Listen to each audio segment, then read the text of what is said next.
Kilala mo ba ang content creator na ito? Sa unang tingin, parang simpleng tao lamang siya.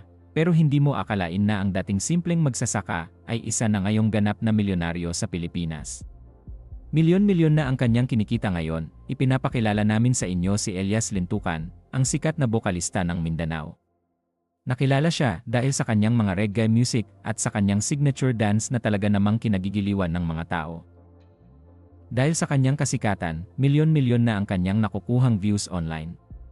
Kaya naman hindi maiwasang itanong ng marami, magkano na kaya ang kinikita ni Elias? Si Elias, na mas kilala bilang Elias J.E., ay lumaki sa probinsya ng Magpet, North Cotabato. Dito, tumutulong siya sa kanyang pamilya sa kanilang kabuhayan sa bukid, partikular sa kanilang rubber tree farm na nagsisilbing pangunahing pinagkukunan ng kanilang ikinabubuhay. Pero sino ang mag-aakalang ang dating simpleng binata na tumutulong sa bukid ay magiging isang sikat na content creator? Sa pamamagitan ng kanyang nakakaaliw na content at natatanging sayaw na naging viral, mabilis na lumago ang kanyang mga followers sa social media.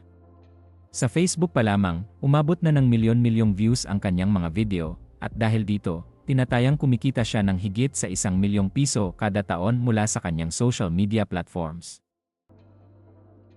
Bukod pa riyan, kumikita rin si Elias sa mga live events kung saan nagpe-perform siya ng kanyang mga kanta at sikat na sayaw. Sa bawat event, tinatayang tumatanggap siya ng I-30,000 hanggang I-50,000, depende sa laki ng audience. Unti-unti na ring natutupad ni Elias ang kanyang pangarap, ang matulungan ang kanyang pamilya at hindi na kailangang magtrabaho ng kanyang ina sa ibang bansa.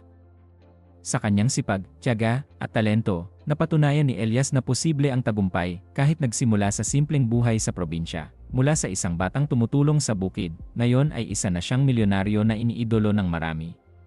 Sino ang mag-aakalang ang dating simpleng magsasaka ay magiging isa sa mga pinakamatagumpay na content creators sa Pilipinas?